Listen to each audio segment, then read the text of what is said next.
পাহাড় পর্বত নদ নদী এ নামে গাহে নিরবধি। আমার আল্লাহ নামের এতই মধু,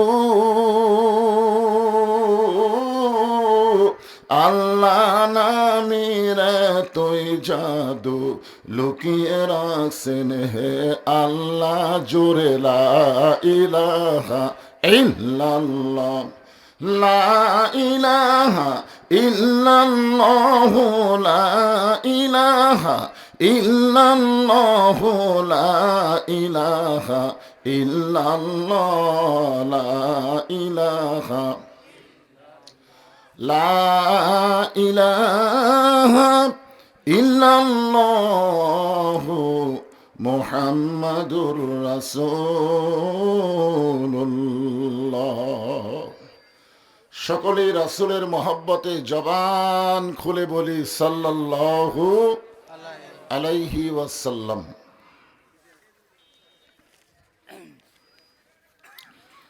মাঝবাড়ি বাইতুল আফতাব ওয়াক্তিয়া নামাজ ঘরের উদ্যোগে আজকের এই দ্বিতীয় অধিবেশন ইসালে সাব এবং ওয়াজ মাহফিল। আজকের এই মাহফিল আল্লাহ তাআলা যিনাকে সম্মানিত সভাপতির আসনে কবুল করেছেন, আমার বন্ধুবর, আমার অত্যন্ত মহব্বতের মানুষ জনাব আলহাজ মাওলানা জাহিদুল ইসলাম, সহকারী মাওলানা বেরের বাড়ি বালিকা মাদ্রাসা। আজকের এই মাহফিলের সম্মানিত সহসভাপতি জনাব ফরাত বিন তোজাম্মেল, জনাব আলহাজ মোহাম্মদ বাবলু মণ্ডল, জনাব মোহাম্মদ মাহমুদুল হাসান, জনাব মোহাম্মদ রেজওয়ান হোসেন টগর, সমস্ত সভাপতিকে অন্তরের অন্তঃস্থল থেকে আমি শুভেচ্ছা জ্ঞাপন করছি।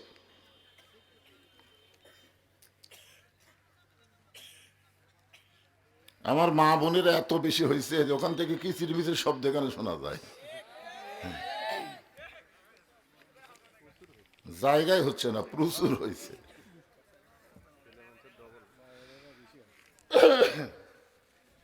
ছেলে ডবল হয়নি, আসলে ছেলেরা ঘরে, মেয়েরা কি ঘরে, তাই ওরা ওই দেশে বসে গেছে।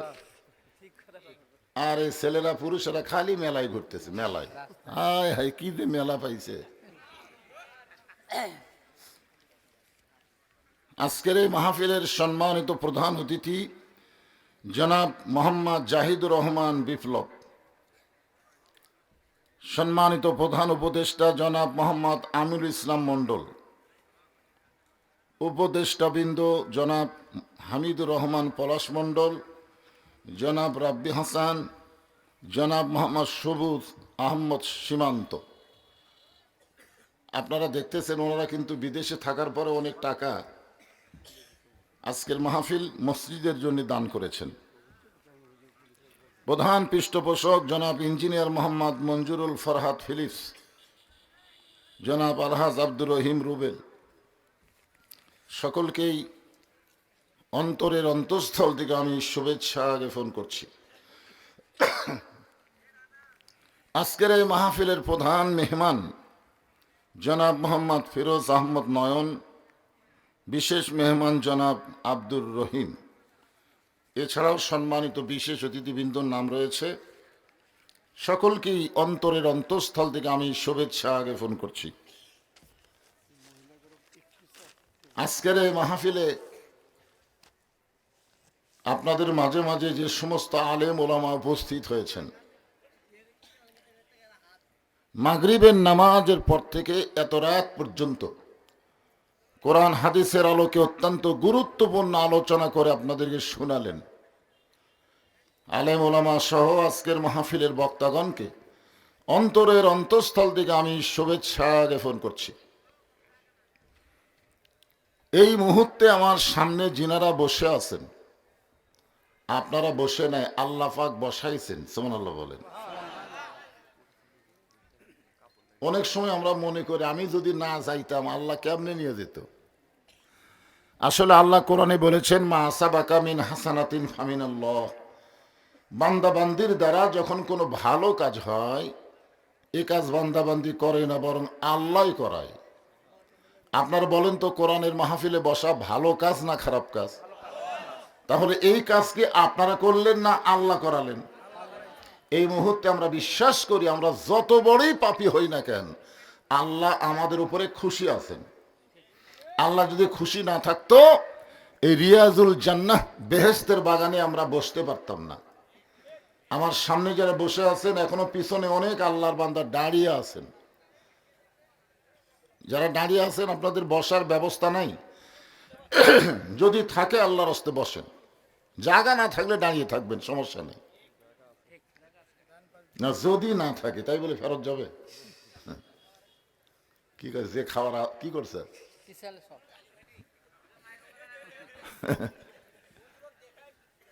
আর যাচ্ছে রে বাবা, ভালো করে দেখো, দেখা যাচ্ছে না কি? মাঝে মধ্যে এরকম মুখ করবো তো, হ্যাঁ তার কথা। তোমরা এখানে যত মানুষ বসে আছো, এর চাইতে কয়েক হাজার গুণ, কয়েক গুণ না, কয়েক হাজার গুণ মানুষ গোটা পৃথিবী ব্যাপী দেখতেছে, এই যে এই ক্যামেরার মাধ্যমে। এগুলো যদি মুখের সামনে না দেয় তাহলে হয়?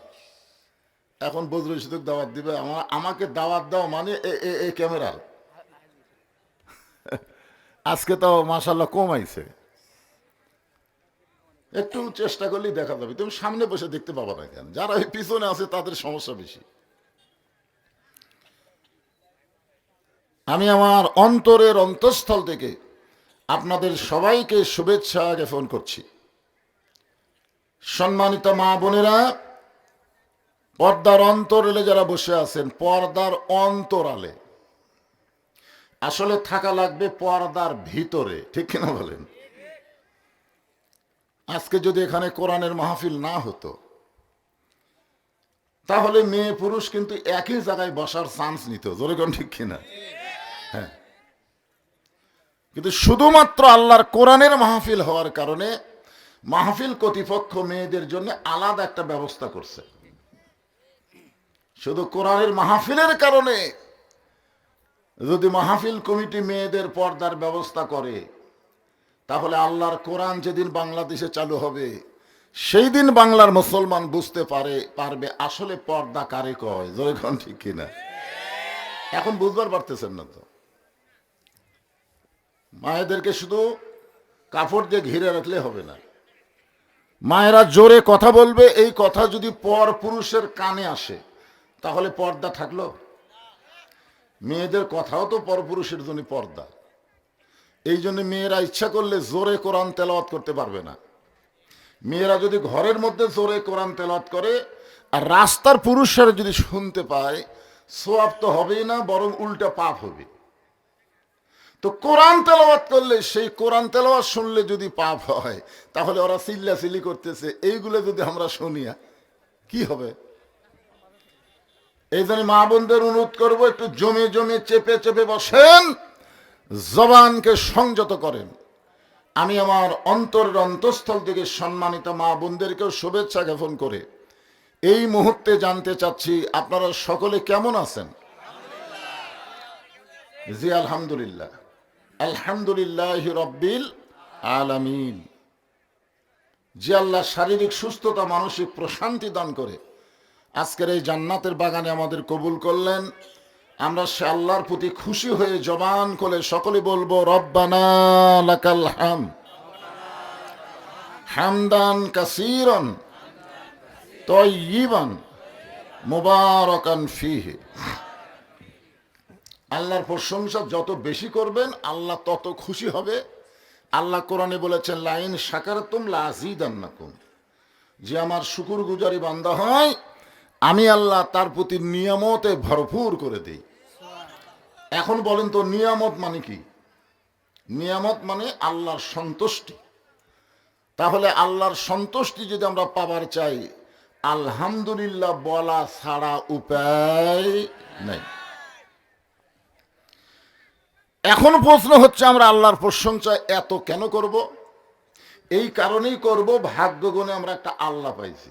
আমাদের ভাগ্য এত ভালো, আমরা ভগবান পাইনি, গড পাইনি, ঈশ্বর পাইনি, আমরা পাইছি কি? আল্লাহ। যে আল্লাহ সম্পর্কে আল্লাহ নিজেই বলেছেন, আল্লাহু লা ইলাহা ইল্লা হুয়াল হাইয়ুল কাইয়্যুম। আমাদের আল্লাহ কি? আয়াতুল কুরসির প্রথমেই আল্লাহ এটার পরিচয় দিয়েছেন। যদি আপনারা সামনে থেকে আলিফ বাদ দেন তাহলে দেখবেন আল্লাহর পরিচয় ফুটে উঠতেছে, লিল্লাহি মা ফিস সামাওয়াতি ওয়াল আরদ। আবার যদি মন চায় আর একটা লাম বাদ দিয়ে দেখেন, লাহুল মুলকু ওয়া লাহুল হামদ। আবার যদি মন চায় লাম আর রাখবো না, হুয়াল্লাহুল্লাযী লা ইলাহা ইল্লা হু। এমন একজন আল্লাহ ভাগ্য গুণে পাইছি, যে আল্লাহর সব বাদ দিলেও আল্লাহ বাদ পড়ে না। আমাদের আল্লাহ হলেন সদা বিরাজমান। সুবহানাল্লাহ। এখন একটা আল্লাহ, এমন একটা আল্লাহ পায় খুশি না বেজার? মাশাআল্লাহ। শুধু আল্লাহ পাইনি, আমরা পেয়েছি ইসলাম। আমরা পাইছি কি? যে ইসলাম সম্পর্কে আল্লাহ কোরআনে বললেন, মিল্লাতা আবিকুম ইব্রাহিম হুয়া সাম্মাকুমুল মুসলিমিন। তোমাদের জাতির পিতা হযরত ইব্রাহিম তোমাদের নাম রেখেছে মুসলমান। জোরে কোন সুবহানাল্লাহ। কোরআনে আল্লাহ বলেছেন, উদখুলু ফিস সিলমি কাফা। পুরোপুরি ভাবে ইসলামের ভিতরে তোমরা প্রবেশ করো। আমাদের পরিচয় হলো আমরা মুসলমান। জোরে বলেন, আমাদের পরিচয় কি? আরো জোরে কন। শুধু মুসলমান পরিচয় না, আমরা এমন একজন মহামানবের উম্মত যার সম্পর্কে আল্লাহ বলেন, লাকাদ কানা লাকুম ফি রাসূলিল্লাহি উসওয়াতুন হাসানাহ। সফলতা যদি অর্জন করতে চাও তাহলে দুনিয়ার কাউকে না, বিশ্ব নবীকে তোমাদের আদর্শের নেতা হিসাবে গ্রহণ করে নাও। এই কথাতে আমরা বুঝতে পারলাম আমাদের নবী শুধু নবী না, আমাদের নবী হলেন আমাদের নেতা। কথা কয় না? নেতা মানবেন না? নবীর প্রতি দরুদ পড়ি, নবীরে সালাম করি মসজিদের ভিতরে, কিন্তু নবীর সমাজ গড়ার কাজে অনেকের দ্বন্দ্ব মনে বাজে। আমাদের নবী শুধু নবী ছিলেন না, মদিনায় হিজরত করার পরে নবী হলেন মদিনার রাষ্ট্রপতি। ধরে কোন সুবহানাল্লাহ। আল্লাহ কোরআনে বলেছেন, তাবারাকাল্লাযী বিয়াদিহিল মুলকু ওয়া হুয়া আলা কুল্লি শাইইন কাদির। আয়াতের শাব্দিক অর্থে পরে আসতেছি। হোসাইন রাদিয়াল্লাহু বসে আছেন, খুব খেয়াল করবেন। নবীর একজন নাতির নাম হলো হোসাইন। জোরে বলেন, নাম কি? হোসাইন। ইতিমধ্যে এজিদের কিছু লোক, এজিদ কিন্তু মুসলমান, হযরত মুআবিয়া রাদিয়াল্লাহু তাআলা আনহুর বেটা ইয়াজিদ। সেই ইয়াজিদের কিছু লোক এসে হোসাইন রাদিয়াল্লাহকে জিজ্ঞাসা করতেছেন যে, আপনার বাবা হলো বিশ্ব আলেম, আপনার মা হলো খাতুনে জান্নাত, আর আপনার নানা হলো বিশ্ব নবী। কথাটা খেয়াল করেন। এজিদের লোকেরা বলতেছে, আপনার নানা হলো বিশ্ব নবী, আপনার বাবা হলো বিশ্ব আলেম, আর আপনার মা হলো খাতুনে জান্নাত। এমন একটা বংশ থেকে আল্লাহ আপনাকে দুনিয়াতে পাঠাইছে যে আপনি খালি বসে থেকে খাবেন, আপনার খাওয়ার কোনো অসুবিধা নেই। খালি বসে থাকবেন, আটরশির দরবারের মতন, বুঝলেন না?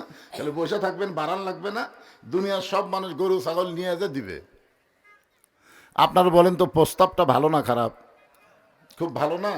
যে আপনার নানা বিশ্ব নবী, আপনার বাবা বিশ্ব আলেম, আপনার মা হলো খাতুনে জান্নাত। সঙ্গে সঙ্গে হোসাইন দাঁড়িয়ে গেলেন। এতক্ষণ বসে আছিলেন, এখন দাঁড়িয়ে গেলেন, চিৎকার করে বলতেছে, তোমরা যদি আল্লাহর বান্দা হতে তাহলে এই কথা তোমরা বলতেই পারতা না। আমার নানা শুধু বিশ্ব নবী না, আমার নানা হলো বিশ্ব নেতা। আমার বাবা শুধু বিশ্ব আলেম না, আমার বাবা হলো বিশ্ব বীর। আমার মা শুধু খাতুনে জান্নাত নয়, আমার মা হলো ফাতেমাতুজ জোহরা। জোরে কান সুবহানাল্লাহ। তোমরা একটা বলো আর একটা বাদ দাও কেন? আমার নানাকে বিশ্ব নবী বলো, তো বিশ্ব নেতাকে, হ্যাঁ? আমার নানাকে নবী বলবা আর সাধারণ একজন মানুষকে নেতা বানায় তার পিছনে চামচা হয়ে ঘুরবে, এর নাম মুসলমান না। জোরে কোন কথা ঠিক কিনা? এর নাম মুসলমান না। আমার নানা শুধু বিশ্ব নবী নয়, আমার নানা হলো বিশ্ব নেতা। আমার বাবা শুধু বিশ্ব আলেম নয়, আমার বাবা হলো বিশ্ব বীর।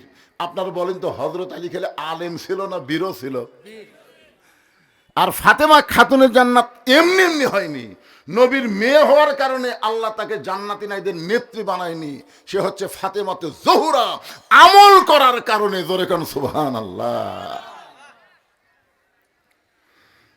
এই মুহূর্তে হোসেনের মতন আমরাও নবীর উম্মত হিসাবে কি বলতে পারি আমার নেতা তোমার নেতা? পারবেন না।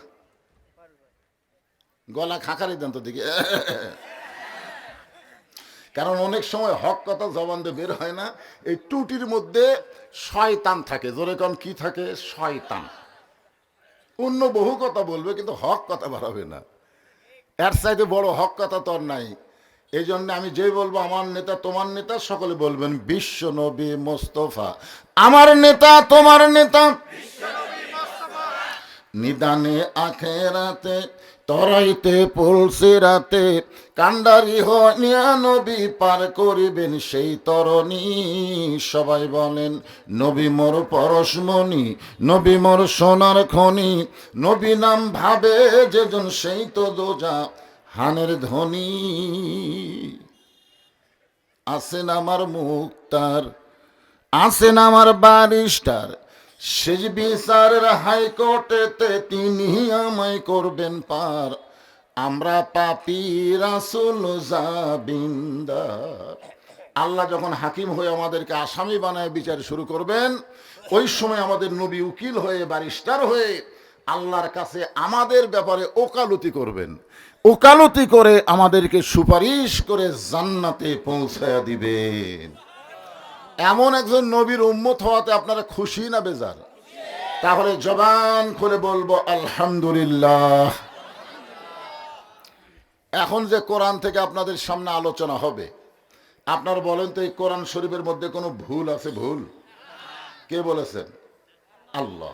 কোরআনের প্রথমেই আল্লাহ বলেছেন জালিকাল কিতাবু লা রাইবা ফিহি হুদাল লিল মুত্তাকিন। এখানে যদি আল্লাহ বলতেন হুদাল্লিন নাস, তাহলে খুব সহজ হতো। কিন্তু আল্লাহ হুদাল্লিল মুত্তাকিন বলার সাথে সাথে বোঝা গেল আল্লাহ পক্ষপাতিত্ব করছে। আল্লাহ এখানে নিরপেক্ষ থাকেনি, আল্লাহ পক্ষ নিয়েছে। কি নিয়েছে?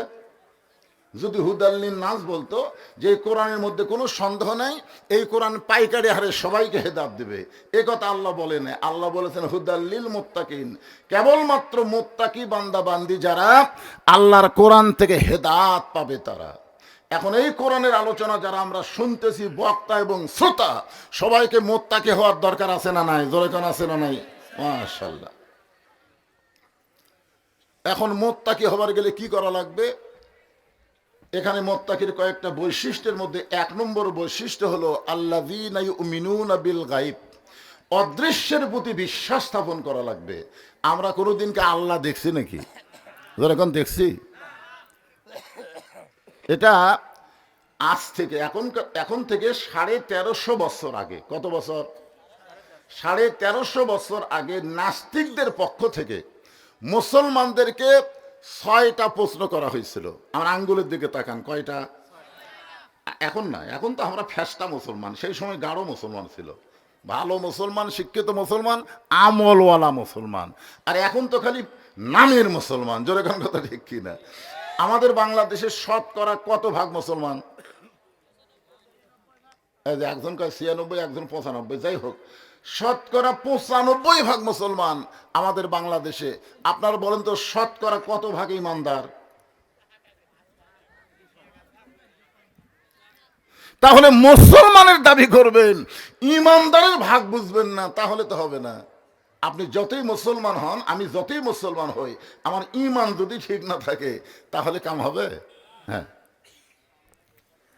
নাস্তিকদের পক্ষ থেকে যে 6টা প্রশ্ন করা হলো, তার মধ্যে একটা প্রশ্ন হলো, তোমরা যে আল্লাহকে বিশ্বাস করো, সে আল্লাহ কোথায় আছে? আমরা আল্লাহ বিশ্বাস করি কি করি না? আমরা কি দেখা বিশ্বাস করি না না দেখা বিশ্বাস করি? তো প্রশ্ন করেছে 1350 বছর আগে, তোমরা যে আল্লাহর নামাজ পড়ো, তোমাদের আল্লাহ এখন কি করতেছে? তোমরা যে আল্লাহ রোজা রাখো, তোমাদের আল্লাহ কোন দিক হয়ে বসে থাকে? তোমরা যে আল্লাহর ইবাদত করো, হুকুম পালন করো, তোমাদের আল্লাহর আগে এই পৃথিবীতে কে ছিল? 5 নম্বর প্রশ্ন হলো, তোমরা যে আল্লাহর গোলামি করো, সারা রাত করো, সারাদিন করো, তোমাদের আল্লাহ দেখতে কেমন? কয়টা করছে? জোরে কোন কয়টা? আর একটা প্রশ্ন করলো, সেই নবীর উম্মত হইয়া নবীর সুপারিশ নিয়ে তোমরা জান্নাতে যাওয়ার চাও, তোমাদের সেই নবী নাকি মেরাজ করেছেন। আজকে মসজিদকে যদি উন্নয়ন করতে চাই, শুধু মসজিদ 2 তলা 3 তলা 4 তলা করলে মসজিদের উন্নয়ন হবে না। মসজিদের উন্নয়ন হলো মুসল্লি কালেকশন। জোরে কোন কথা ঠিক কি না? মসজিদ তো মাশাআল্লাহ, মুসল্লির খবর কি? তো নাস্তিকেরা বললো, তোমরা বিশ্বাস করো তোমাদের নবী নাকি 7 আসমান পাড়ি দিয়া আল্লাহর আরশে গেছে, আল্লাহর সঙ্গে দেখা করে আল্লাহ নাকি 5 ওয়াক্ত নামাজ দিছে। আমাদের প্রশ্ন হলো, তোমাদের নবী কোন দরজা দিয়ে আল্লাহর কাছে গেল? দরজা দেখান লাগবে। নাস্তিকদের ধারণা আসমানের কোনো দরজা নাই। তা আমরা বলি নবী দরজা দিয়ে আল্লাহর আরশে গেছে, সে দরজাটা কোথায় আছে? দরজা দেখান লাগবে। আপনারা এখানে খেয়াল করছেন, আল্লাহ ব্যাপারে 5টা, নবী ব্যাপারে 1টা। আমরা যে আল্লাহকে বিশ্বাস করি, আল্লাহ বলেছেন আল্লাযীনা ইউমিনুনা বিল গায়ব, গায়েবকে বিশ্বাস করতে হবে, অদৃশ্য বিশ্বাস করতে হবে। আমরা কোনোদিন কিন্তু আমাদের কান্দের ফেরেশতা দেখিনি, যে 2টা ফেরেশতা আমাদের কান্দত আছে। আপনারা দেখছেন নাকি? দেখছেন? দেখা যায়? তোমার 2 কান্দে 2 মোহরি, লিখিতেছেন ডায়েরি, দলিল দেখে রায় দিবে, টাকা পয়সার নাই কারবার। আল্লাহ কোরআনে বলেছেন, কিরামান কাতিবিনা ইয়ালামুনা মা তাফআলুন। 1 নম্বর বৈশিষ্ট্য হলো অদৃশ্যের প্রতি বিশ্বাস স্থাপন করা। এক নামাজে আসরের নামাজ পড়ে জমি ধান দেখবার গেছে, যায় দেখে ওপর জমির পানি আছে, নিচে ওর জমির পানি নাই। নিচে ওর জমির পানি নাই, উপরে খালি পানি চলমল করতেছে। ওই তখন চারিদিকে তাকাইছে এভাবে, উপর দিকে না তাকে খালি চারিদিকে তাকা দেখে কেউ নাই। আস্তে করে বসে বিসমিল্লাহ কয়ে আল কাটছে। কি কয়ে আল কাটছে? মনে করছে বিসমিল্লাহ কলি, তো বিসমিল্লাহ কয়ে আল কাটছে। আল কাটার পরে ওই পানি দিয়ে হাত ধোছে। পানি দিয়ে হাত ধুয়ে আবার দাঁড়ায় চারিদিকে তাকায় বলতেছে আলহামদুলিল্লাহ, কেউ দেখেনি। আপনারা বলেন তো, লোকটার নামাজ আছে কিন্তু অদৃশ্যের প্রতি বিশ্বাস নাই। অদৃশ্যের প্রতি যদি বিশ্বাস থাকতো তাহলে সে বিশ্বাস করতো, কেউ না দেখলো আমার আল্লাহ দেখতেছে। ধরে কথা ঠিক কিনা? আজকে আমাদের ছেলেরা রাত 12টার পরে যখন ফেসবুক চলাইতে মিন শারিল ওয়াসওয়াসিল খান্নাস, ভিতরে শয়তান বলতেছে এখন তো চেতন কেউ নাই, তোর বাপ ঘুমাছে, মা ঘুমাছে, দরজা জানলা বন্ধ করে দেখ। তখন দরজা জানলা বন্ধ করে ওই এখন ইউটিউবে গিয়া 12 মিনিট যায় অশ্লীল ভিডিও দেখতেছে। ও যদি অদৃশ্যকে বিশ্বাস করতো তাহলে ওর 2 কান্দের ফেরেশতা কি ঘুম পাড়তিছে? এখন ঘুম পাড়তিছে? তোমার 2 কান্দে 2 মুহুরি, লিখিতেছেন ডায়েরি, তুমি কি করতেছো, কি বলতেছো, সব তোমার লিপিবদ্ধ হয়ে যাচ্ছে। এই জন্যে মুত্তাকির 1 নম্বর বৈশিষ্ট্য হলো অদৃশ্যের প্রতি বিশ্বাস স্থাপন করা। বিশ্বাস করতে হবে আল্লাহ দেখতেছে, কান্দের ফেরেশতা লিখতেছে। জোরে কোন কথা ঠিক কিনা? এই একটা বিশ্বাস যদি আমাদের অন্তরে থাকতো, আমরা যা কিছু করি কে দেখতেছে? আর লিখতেছে কে? 2 ফেরেশতা। অন্যায় করা যাবে? কিন্তু ভালোই তো করতেছি। এরপর আল্লাহ বললেন ওয়াকিমুনাস সালাত, মুত্তাকির 2 নম্বর বৈশিষ্ট্য হলো নামাজ কায়েম করা লাগবে। নামাজ পড়লে হবে না, নামাজ কায়েম করা লাগবে। বাপ নামাজ পড়ে, বেটা নামাজ পড়ে না। বাবা মসজিদে জোহরের নামাজ পড়ে এসে ছেলেকে ডাকতেছে, বাবু ও বাবু আসো ভাত খাই। নামাজের সময় বাবা কিন্তু ছেলেকে ডাকে নাই, কিন্তু ভাত খাওয়ার সময় ডাকতেছে। এরকম বাপ আছে না নাই? ফেরেশতারা বলতেছে, আল্লাহ এই বাপ তো ছেলেকে নামাজে দেওয়ার সময় ডাকবার পারতো, তখন না ডাক দিয়ে ভাত খাওয়ার সময় ডাকতেছে, এটা কেমন বাপ? তখন আল্লাহ বলতেছে, এই বাপ হচ্ছে ইব্রাহিমের বাপের মতন। আপনার বলেন তো হযরত ইব্রাহিমের বাপ কেমন বাপ? কথা কয় না। ইব্রাহিম সালামের বাপ আসলো না, কেমন বাপ? নমরুদের আগুনের চুলার উপরে চড়কে যখন ইব্রাহিম এমন সময় বাবা হইয়া ছেলেকে আগুনে ফেলে দেওয়ার জন্যে চড়কে রশি টানতেছে, বাঁচানোর জন্যে না মারার জন্যে? এখন বলেন তো, যে বাপ সন্তানকে আগুনে পুড়ে মারবার চায়, ই কি ভালো বাপ? আপনার বলেন তো, দুনিয়ার আগুনের পাওয়ার বেশি না জাহান্নামের আগুনের পাওয়ার বেশি? তাহলে যেই বাপ নিজে নামাজ পড়ে সন্তানকে নামাজের তাকিদ দেয় না, নামাজের জন্য ডাকে না, ও হলো ইব্রাহিম আলাইহিস সালামের বাপ, তো নমরুদের আগুনে ফেলে দেওয়ার চেষ্টা করে, আর এর বাপ একে জাহান্নামের আগুনে পুড়ানোর ব্যবস্থা করতেছে। ধরে কোন কথা ঠিক কিনা? কারণ আল্লাহ কোরআনে বলেছেন, কো আনফুসাকুম আহলিকুম নারা, জাহান্নামের আগুন থেকে যদি বাঁচতে চাও একলা বাঁচলে হবে না, আহাল, পরিবার, সমাজ এবং রাষ্ট্র সবাইকে নিয়ে বাঁচা লাগবে। ধরে কোন কথা ঠিক কিনা? আমরা মৌলানারা সবাইকে নিয়ে বাঁচবার চাই, এই জন্য আল্লাহর কোরআনের হক কথা যখনই বলবার চাই, তখন দুই একজন লব উল্টা কয়, কি হলো রে হুজুর, আবার কি শুরু করলো? আজকে সূরা মুলকের দুটো আয়াতের উপর আলোচনা হবে, খুব খেয়াল করে শুনবেন। হজ করবার তারা গেছেন, এখানে আমার জাহিদুর ভাই হজ করছে, আমিও করছি। ভাই আপনি করছেন নাকি? ঘুম ধরছে? হজ করছেন? আচ্ছা ঠিক আছে, এখানে এখানে বসলে টুপা চলবে না, মানুষ সব তাকে আছে, বক্তার চাইতে আপনার সাইজ ভালো, সব এদিকে তাকে দেখি। শোনেন, হজ যখন করবার যারা গেছে, আপনাদের মাঝে যারা হাজী সাহেব আছেন, তারা অবশ্যই আল্লাহর কাবা ঘরকে সামনে নিয়ে একটা স্বীকারোক্তি দিচ্ছেন। আল্লাহর কাবা ঘর সামনে নিয়ে যে স্বীকারোক্তি দিলেন, এটা কি এমনি এমনি দিচ্ছেন না অন্তর থেকে দিচ্ছেন? ওই স্বীকারোক্তির মধ্যে একটা কথা আছে, লাকাওয়াল মুলক লা শারিকা লাক। শুরুটা এইভাবে হয়, লব্বাইক আল্লাহুম্মা লব্বাইক, লব্বাইক লা শারিকা লাকা লব্বাইক, ইন্নাল হামদা ওয়ান নি'মাতা লাকাওয়াল মুলক লা শারিকা লাক। আচ্ছা বলেন তো, লাকাওয়াল মুলক লা শারিকা লাকের বাংলা অর্থ কি? রাজত্বের ভিতরে, রাজনীতির ভিতরে একমাত্র আল্লাহ ছাড়া আমি অন্য কাউকে স্বীকার করি না। তাহলে রাজাকে মানুষ না আল্লাহ? কথা কয় না। গোটা পৃথিবীর কর্তৃত্ব, রাজত্ব, তাবারাকাল্লাযী বিয়াদিহিল মুলক, গোটা পৃথিবীর রাজত্ব, কর্তৃত্ব, মালিকানা একমাত্র কার হাতে? সমস্ত ক্ষমতার মালিককে। এটা কিন্তু 24 সালের 5ই আগস্টের আগে হাসিনা বুঝবার পারেনি। হাসিনা মনে মনে ভাবতে যে আমি ক্ষমতার মালিক, যার কারণে ওর মাথা ভাঙ্গা নেতাগুলো এর কেসা মোশান হয়েছিল। ভাই, দুইজন হাত ধরে টেজর তোলে আর দুইজন পাশাত মারে, পেলা উঠবার পারে তো। হ্যাঁ, একটা টেজত উঠে আসে, মাইক পায়া খেলা হবে। কি খেলবা? খেলবার গেলে মাজাত বল থাকা লাগবে। ধরে কোন কথা ঠিক কিনা? আপনার বলেন তো, যার মাজাত বল নাই আর খেলা আছে? কি যে মনে করছিল যে আমাদের উপর কেউ নাই।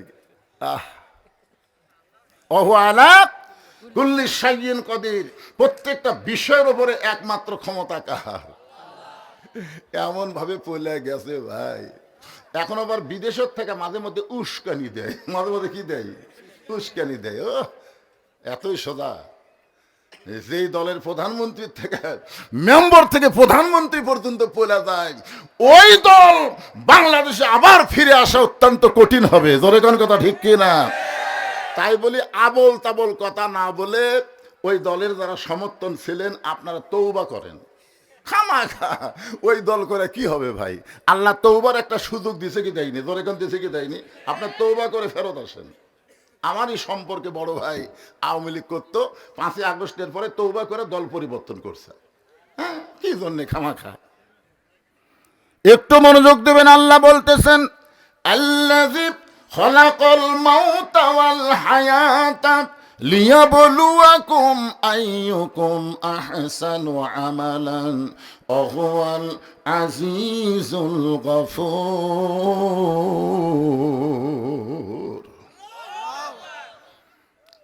কইলে সবাই কম, দুই একজন কইলে হবে। এখানে আল্লাহ কি বলতেছেন? মৃত্যু এবং হায়াত। আমরা কি মরবো? মরবেন? আল্লাহ এখানে বলতেছেন খলাকাল মাউতা ওয়াল হায়াতা। আমি তো এই আয়াত নিয়ে খুবই চিন্তা করছি। আমি কয়েকটা তাফসির পড়ে দেখলাম, আগে বলা লাগতো খলাকাল হায়াতা ওয়াল মাউতা, আগে জীবনের কথা বলা লাগতো, তারপরে মরার কথা বলা লাগতো। কিন্তু আল্লাহকে মরার কথা বললেন কি জন্যে? আমরা সাধারণত জানি জন্মিলে মরিতে হবে, তাই জানি না ভাই? জন্ম নিলেই তো মরা লাগবে। তা আল্লাহ মরার কথা আগে বলে পরে জন্মানোর কথা বললেন, খালাকাল মাওতা ওয়াল হায়াতা। এই আয়াতের তাফসির পড়তে গিয়ে সমস্ত তাফসিরকারক একই কথা বলেছেন, প্রত্যেকটা মানুষের সবচেয়ে নিকটতম যে জিনিসটা তার নাম হলো মৃত্যু। আপনারা বলেন তো আমাদের সবচেয়ে নিকটে তার নাম কি? আপনারা যারা এখানে আমার সামনে বসেছেন, আপনারা কি এরকম একটা লোক বলতে পারেন হুজুর আমার বাড়ি সবচাইতে কাছে, আমি ওয়াজ শেষ করে বাড়ি যাবই? এরকম একটা লোক বলেন তো। এই পুচকে, তুই তো ছোট মানুষ, তোর দাদাই বাঁচা আছে, তোর বাপ বাঁচা আছে, তুই বললে ক্ষতি কি? বল। দেখছেন, একটা ছোট মানুষও বলার সাহস পাচ্ছে না, কারণ এখানে এসেছি যদি আল্লাহ না নিয়ে যায় আমরা কেউ যাবার পারবো না। জোরে কোন কথা ঠিক কি না? তাহলে আমাদের সবচাইতে নিকটে কি? মৃত্যু। আরো জোরে। এই কারণে আল্লাহ বললেন ওয়ালা তামুতুন্না ইল্লা ওয়া আনতুম মুসলিমুন। মুসলমান না হয়ে তোমরা কেউ মরিও না। আমরা যদি মুসলমান হয়ে মরতে চাই আমাদের করণীয় কি, এইটা একটু জানার দরকার আছে না নাই? এই কারণে আল্লাহ বললেন লিয়াবলুয়াকুম, তোমাদেরকে পরীক্ষা করা হবে, আইয়ুকুম আহসানু আমালা, সুন্দর আমলের পরীক্ষা হবে। এখন সুন্দর আমল আমরা করতে চাই, চাই কি চাই না ভাইজান? সুন্দর আমল করতে গেলে আমাদের কি করা লাগবে এই বিষয়টাই আল্লাহ কোরআনে বললেন অনুনাজ্জিলু মিনাল কুরআনি মা হুয়া শিফাউ ওয়া রাহমাতুল লিল মুমিনিন।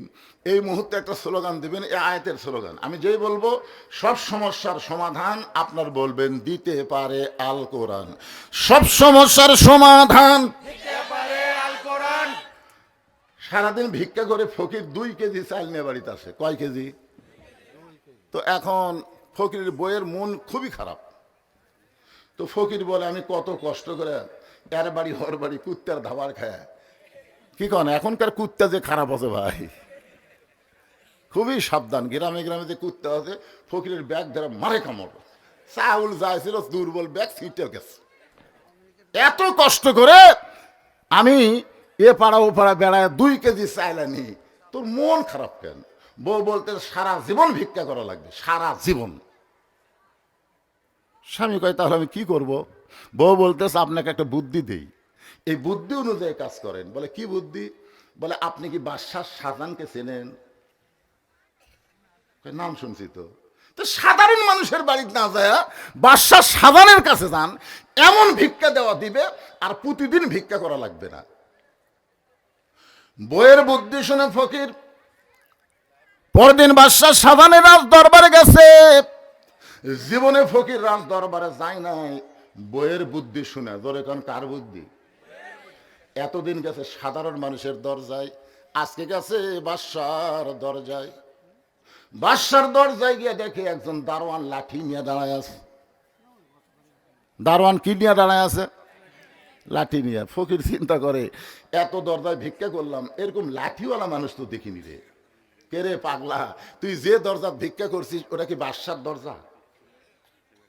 ফকির চিন্তা করতেছে কি করি, বউ তো বুদ্ধি দিছে, এখন যাওয়াই লাগবে। এই মনে করে ফকির যখন সামনে পা বাড়াইছে, দারোয়ান লাঠি দিতে আরে এক ধাপ ফকির চিন্তা করতেছে এই ভাঙ্গাচোরা শরীর নিয়ে এর সাথে আর পারবো না, কারণ দারোয়ান কিন্তু দুর্বল মানুষ হয় না, দারোয়ান মোটামুটি শক্তিশালী মানুষ হওয়া লাগে। জোরে কোন কথা ঠিক কি না? ফকির চিন্তায় পড়ে গেলেন কি করব। এমন সময় ফকিরের মাথায় বুদ্ধি দেওয়ার মালিককে, উদউ ইলা সাবিলি রাব্বিকা বিল হিকমা মাউইজাতিল হাসানা। আল্লাহু আকবার। ফকির চিন্তা করতেছে হিকমত অবলম্বন করা লাগবে। ফকিরের বুদ্ধি কিন্তু কম না, অনেক বেশি বুদ্ধি। একটা ফকির যদি দেখে এক জায়গায় খাওয়ার অনুষ্ঠান হচ্ছে, ওই কিন্তু দেখবেন এক ঘন্টার মধ্যে 100 ফকির জানাবে ভাই অমুক জায়গায় কাম হচ্ছে, এর মধ্যে একটা মিল আছে। ফকির চিন্তায় পড়ে গেল আমার ভাঙ্গাচোরা শরীর নিয়ে ওই দারোয়ানের সঙ্গে পারবো না। এখন হেকমতের মার হলো এক দৌড়ে গিয়া দারোয়ানের 2টা পা খপ করে ধরছে। যে দারোয়ানের হাতে লাঠি আছে, ফকির দারোয়ানের কি ধরছে? লাঠি ধরছে না পাও ধরছে? যেই পাও ধরছে তখন দারোয়ানের দয়া হয়ে বলতেছে, ভাই তুইও যা হামু তাই, তুই ভিক্ষা করে খাস আর আমি দরজা পাহারা দিয়ে খাই, আমাদের মধ্যে কোনোই তফাৎ নেই। ফকির বলতেছে তাহলে দরজা খুলে দাও। দারোয়ান বলে, পাগল, আমি আছি প্রথম দরজায়, এরকম আরো 15টা দরজা আছে, প্রত্যেকটা দরজায় একটা করে দারোয়ান লাঠি নিয়ে দাঁড়ায় আছে, আমি খুলে দিলি কি পরের দারোয়ান খুলবে? ফকির বলতেছে, ভাই খালি তুমি খুলে দাও। দারোয়ান ঠাট্টা করে দরজা খুলে দিছে। ঠাট্টা, যা পরের দারোয়ানে পিটন খায় এমনি বের হবি। এই ঠাট্টা করে দরজা খুলে দিছে। আর ফকির দরজা খোলা পায় ভিতরে ঢুকে দেখে 100 গজ দূরে আর একটা দরজায় দারোয়ান লাঠি নিয়ে দাঁড়ায় আছে। ফকিরকে দেখে বলতে, এই ফকির ঢুকলা কেমনে? ফকির বলতে যে কেমনে ঢুকলাম, তাহলে প্রথম দারোয়ানের কাছে যাও, ওই আমার পরিচয় পায়াই দরজা খুলছে, এখন তুমি দরজা খুলবে না মারবে সেটা তোমার ব্যাপার। দারোয়ান চিন্তা করতেছে, কে রে, এর যদি পরিচয় না থাকলো তাহলে প্রথম দরজা তো দারোয়ান দরজা খুলতো না, ও যখন খুলে দিছে তাহলে খামা খা আমি আটকায় আমার চাকরি নষ্ট করব। এর ঢপে ফকির হতে পারে, কিন্তু এর ভেতর কাম আছে। যদি কাম না থাকে তাহলে দারোয়ান দরজা খুললো কেন? পরের দারোয়ান দরজা খুলে দিলে ফকির যখন ভিতরে যায়, প্রত্যেকটা দারোয়ান একই কায়দায় ফকির কথা বলে, সবাই দরজা খুলেছে। এবার রাজ দরবারের মধ্যে ফকির ঢোকে, কাউরে চিনে না ফকির, কাউরে চিনে না। একজনকে বলতে যে, ভাই বাদশাহ শাহজাহান কোন জায়গায়? লোকটা চুম করছে। চমকাটার কারণ হলো আমরা সবাই সম্রাট জাহাপনা বলে সম্মান দেই, আর এই বেটা সম্রাট নাই, জাহাপনা নাই, সরাসরি বাদশাহ শাহজাহান কোথায়? ওই ব্যক্তি হলো প্রধানমন্ত্রী। মনে মনে চিন্তা করতেছে, উজির আজম, এর চেহারা ফকিরের মতন হতে পারে, কিন্তু আসলে ফকির না। এতগুলো দরজা পায়রা দিয়া যেই বেটা ভিতরের মধ্যে ঢুকছে, এ তো সাধারণ মানুষ না। জোরহাত করে বলতেছে, বাবা বাদশাহ এখন রাজ দরবারে নাই, ওই যে ছোট্ট ঘর, ওই ঘরের মধ্যে ঢুকছে। দারোয়ান ঘরের কাছে যায়, দেখে দরজা বন্ধ, একটা জানালার পাল্লা খোলা আছে, ওই পাল্লা দিয়ে ভিতর দিকে তাকায় দেখে গোটা ঘর শুদ্ধ একজনই মানুষ 2 হাত তুলে বলতেছে, ও বাদশার বাদশাহ, তোমার দরবারে আমি ফকির বলে 2 চোখ দিয়ে দর দর করে পানি পড়তেছে। ফকির মনে মনে কয়, বইয়ের বুদ্ধি শোনা আসলাম বাদশার কাছে, কিন্তু আইসা দিকে বাদশা নিজে ফকির হইয়া কাঁদতেছে। কার বুদ্ধি শোনা? বইয়ের বুদ্ধি শোনা আসলাম বাদশার কাছে, আর বাদশা যে হারে কাঁদতেছে। বড় ফকির কে রে? আমি বড় ফকির না ভিতরে যারা কান দিচ্ছে এটাই বড় ফকির? আমি তো কোনোদিন কান্দি না, আমি তো ভিক্ষা করার জন্য কোনোদিন ফকির ফকির বলে কান্দি না, কিন্তু এই বেটা যে হারে কাঁদতেছে।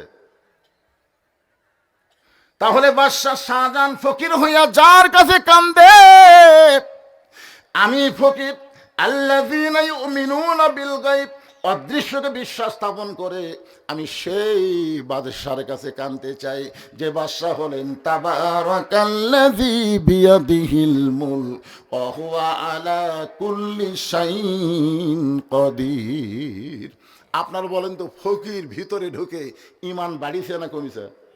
এই কথা কর না কেন? আজকে আপনাদের আমাদেরকে আল্লাহ ভিতরে ঢুকবার বলতেছে। মসজিদের ভিতরে ঢুকে দেখো, আওয়ামী লীগ, বিএনপি, জাতীয় পার্টি, জামাত নাই, সবাই 14 দল 20 দল ভাঙ্গে এক কাতার হয়ে গেছে। জোরে কোন কথা ঠিক কিনা? ভিতরে ঢুকে দেখো, বাইরে তো গন্ডগোল ভালোই করতেছে, একবার ভিতরে ঢুকে দেখো তো খবর কি। আমি নিজের চোখে দেখছি, ডান পাশে আওয়ামী লীগ, বাম পাশে বিএনপি, মাঝখানে জামাত, তিনজন মিলে পায়ের গোড়া সোজা করতেছে, তিনজন মিলে কাতার পাওয়ার গোড়া সোজা করতেছে, কেউ কাউকে কোনের ঘুতে মারতেছে না। আওয়ামী লীগ তো কবার পারে এই রাজাকার, বিএনপি কবার পারে যুদ্ধপ্রদী, তুই কে আমাকে মাঝখানে। কিন্তু যখনই ভিতরে ঢুকছে তখন আর বিএনপি আওয়ামী লীগ জামাত নাই, সবাই কাতারবদ্ধ হয়ে ভাই ভাই ধরে খান সুবহানাল্লাহ। তাহলে ভিতরে ঢোকার দরকার আছে না নাই? মশারির ভিতরে কখন ঢোকেন? যদি মনে করেন গোটা শরীরই ভিতরে থাকবে, তাহলে হাতটা বের করে থাকুন। এই মনে করে যদি মশারির বাইরে হাত রাখেন, মশা রাগ করে কামড়াবে বেশি না কম? এই শীতের দিনে আপনি কম্বলের ভিতরে থাকেন না বাহিরে থাকেন? আধা আধি থাকেন না পুরাপুরি থাকেন? তার মানে বোঝা গেল ভিতরে যেই শান্তি বাহিরে সেই শান্তি নাই। আমরা বাহিরের শান্তি খুঁজতেছি, আসলে বাহিরের শান্তি পাওয়া যাবে না। শান্তি পাবার বেলে পুরাপুরি ইসলামের মধ্যে ঢোকা লাগবে, ধরে কোন ঠিক কি না? ফকির আসল বাদশার খবর পাচ্ছে, আসল বাদশা। বউ যে বাদশার খবর দিছে এটা হলো নকল বাদশা, ধরে কোন কি বাদশা? আসল বাদশার খবর নিয়ে ফকির যখন বের হয়ে যাচ্ছে, যাওয়ার সময় প্রথম দরজার দারোয়ান বলতেছে, বাবাজি আপনি কি বাদশার সাথে দেখা পাচ্ছেন? আপনি যে ঢুকলেন এমন কায়দা করে হেকমত করে, আপনি কি বাদশার সাথে দেখা পাচ্ছেন? ফকির বলে, এই দারোয়ানের বাচ্চা দারোয়ান, খালি দরজা পাহারা দিয়ে খাস, ভিতরের খবর জানিস? দারোয়ান চমকে উঠছে, কি রে? ফকিরের মশান বাড়িছে না কমিছে? ইমান বাড়িছে না কমিছে? ইমান বাড়ার কারণে বলতেছে, দারোয়ানের বাচ্চা খালি দরজা পাহারা দিয়ে খাস, ভিতরের খবর জানিস? তোরা যাকে বাদশা বাদশা বলে পূজা করতেছিস, আমি নিজের চোখে দেখে আসলাম। ফকির হয়ে কাঁদতেছে। আপনারা বলেন তো, নিজের চোখে দেখলে ইমান বাড়ে না কমে? নিজের চোখে যদি দেখবার চান, তাহলে শুধু বক্তার ওয়াজ শুনলে হবে না, আল্লাহর কোরআনকে হাতে নিয়ে নিজের চোখে দেখা লাগবে। দেখছেন কোনোদিন? কে দেখছেন? আমি নিজের চোখে দেখে আসলাম। গোটা পৃথিবীর রাজত্ব কর্তৃত্ব মালিকানা কার হাতে? তো নিজের চোখে দেখে আসা আমি কি বলতে পারি যে আওয়ামী লীগ ক্ষমতায় ছিল, আবার সামনে বিএনপি ক্ষমতাতে আসতেছে? এ কথা কি আমি বলতে পারি যে আওয়ামী লীগ ক্ষমতায় ছিল, বিএনপি ক্ষমতাতে আসতেছে? এটা কোনো ইমানদারের কথা না। ইমানদারের কথা হলো, কেউ কখন ক্ষমতায় থাকে না, সবসময় যিনি ক্ষমতায় তিনি আমার আল্লাহ। ধরে কোন কথা ঠিক কিনা কথা বলেন? আল্লাহ কাউকে ক্ষমতা দেয়, দিয়ে ধরে না ধরে না ধরে না, কিন্তু ধরলে আল্লাহ দেয়। দেখি তো 5 বছর দিলাম, তুই কি করিস? যেরকম আল্লাহ ফেরানোর ক্ষমতা দিছিল, ফেরানোর কোনো ক্ষমতা আছে? কোনো ক্ষমতা আছে? ওই ক্ষমতা পায় এক সময় বলে আমি কে, আমি কে, আমি কে। মানে ক্ষমতা আল্লাহ দিছে, এখন ক্ষমতা পায় নিজেকে নিজে চিনবার পারতেছে না, আমি কে, আমি কে। এমন সময় ফেরাউনের প্রধানমন্ত্রী বলতেছে, আপনি আপনাকে চিনবার পারতেছেন না, আপনি একদিন গোরস্থানের দারোয়ান ছিলেন। প্রধানমন্ত্রীর নাম হলো হামান, প্রধানমন্ত্রীর নাম কি? হামান। মানে এরা দুইজনই গোরস্থানের দারোয়ান ছিল। আপনি আপনাকে চিনতেছেন না, আপনি গোরস্থানের দারোয়ান ছিলেন। ফেরাউন বলতেছে, হামান এই অতীতের কথা খবরদার বলবি না। আমি অতীতের কথা মনে ভুলে গেছি, ভবিষ্যতের চিন্তা আমার নাই, বর্তমানে আমি কে। আপনি মানুষ, আপনার অতীতের কথা মনে রাখতে হবে, ভবিষ্যতের চিন্তা করা লাগবে, তাহলে বর্তমান আপনি ফেরাউন হবেন না। ক্ষমতার মালিক আল্লাহকে বিশ্বাস করবেন। ধরে কোন কথা ঠিক কে না? ক্ষমতার মালিক কে? সবাই স্বীকার করে না, ঠেলা তোড়ে স্বীকার করে। আপনার বলেন তো, পৃথিবীর সমস্ত চিকিৎসা যখন শেষ হয়ে যায়, যখন ডাক্তাররা বলে কোনো গ্যারান্টি নেই,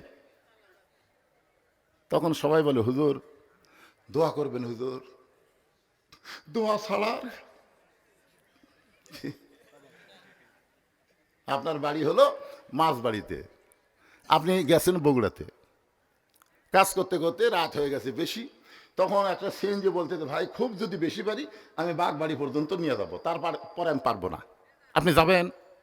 আপনি বাধ্য হয়ে চিন্তা করতেছেন কি করা যায়, যাওয়াই লাগবে।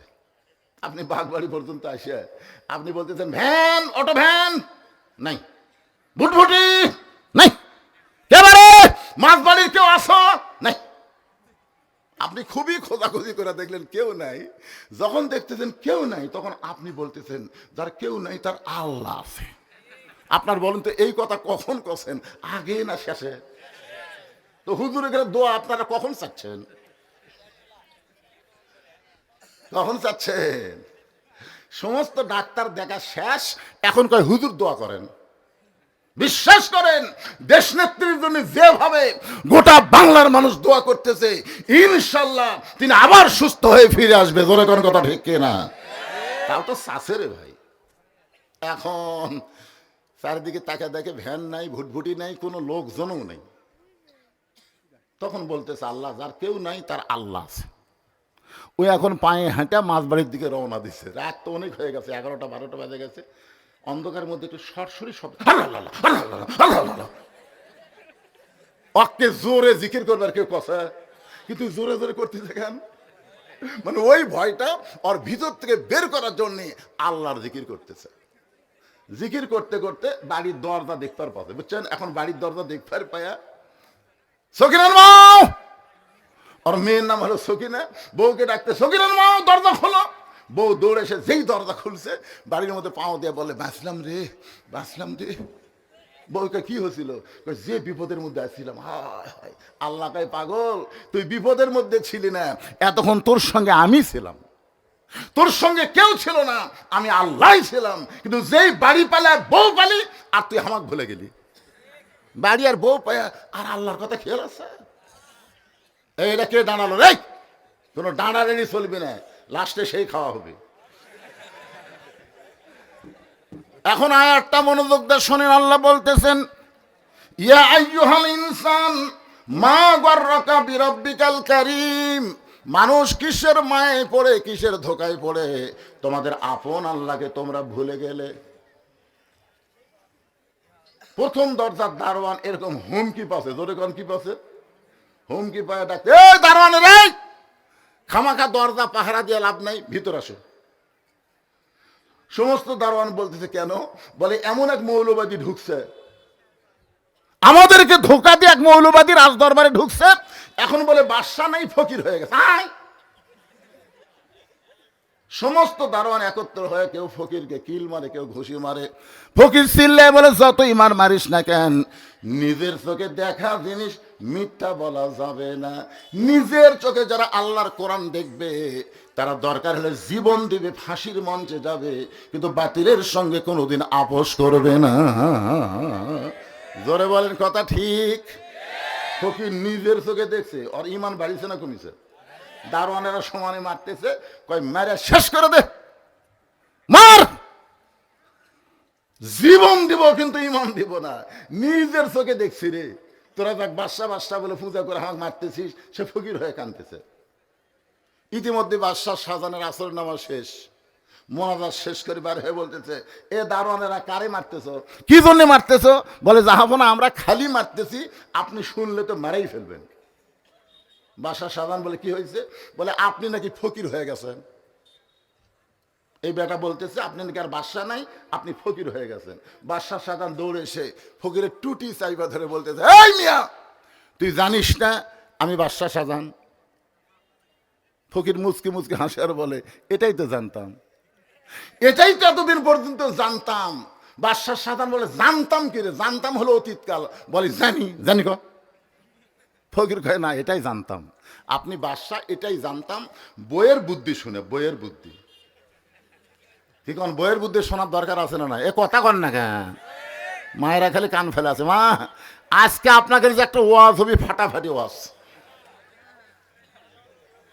বইয়ের বুদ্ধি শুনে আমি বাদশাহ শাহজাহানের দরবারে, কিন্তু নিজের চোখে দেখলাম আপনার মতো একজন মানুষ, আপনি আপনি কে জানি না, তবে আপনার মতোই একজন মানুষ ওই মসজিদের মধ্যে দুই হাত তুলে কাঁদতেছেন আর বলতেছেন, ও বাদশাহ আর বাদশাহ, আমি ফকির, আমি ফকির।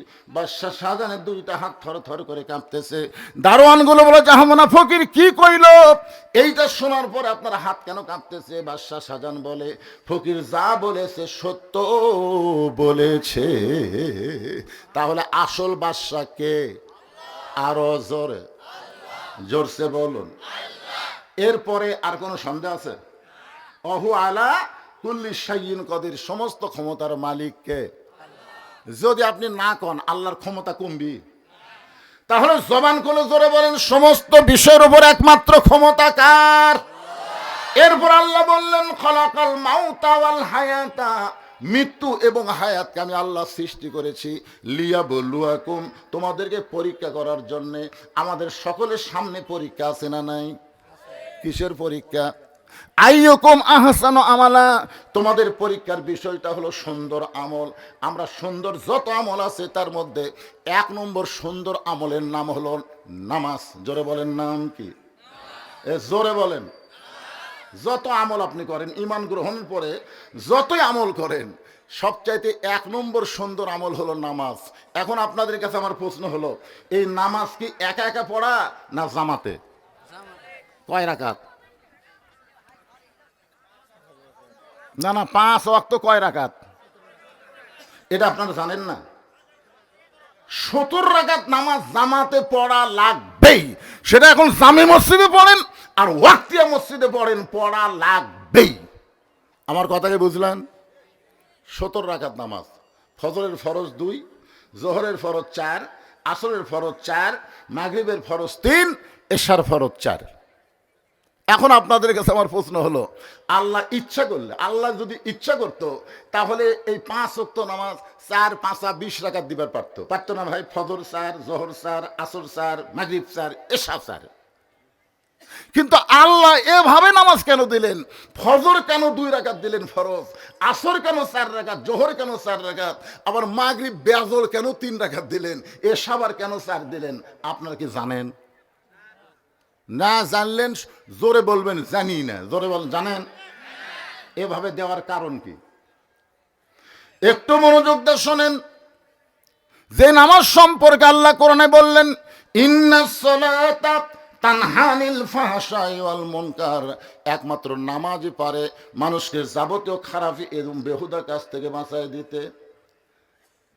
বেগম মমতাজ একটা গান গাইছিল। মমতাজের সব গান কিন্তু খারাপ না, ওই গানটা আমার খুবই পছন্দ। আমি কি গাবো? গাবো?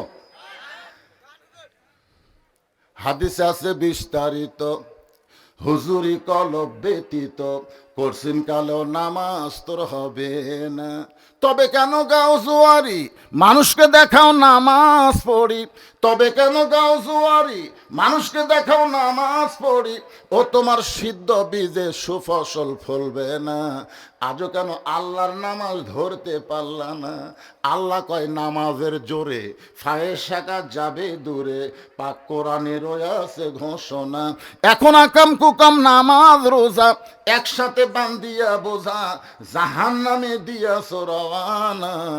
আজও কেন আল্লাহর নামাজ ধরতে পারলা না? আপনারা বলেন তো, নামাজ শুধু পড়লে হবে না, নামাজকে ধরা লাগবে। ধরে কোন নামাজকে কি করা লাগবে? এই নামাজ সম্পর্কে রাসূল বলেছেন, লা সালাতা লা ঈমান, যার নামাজ নাই তার কোনো ঈমান নাই।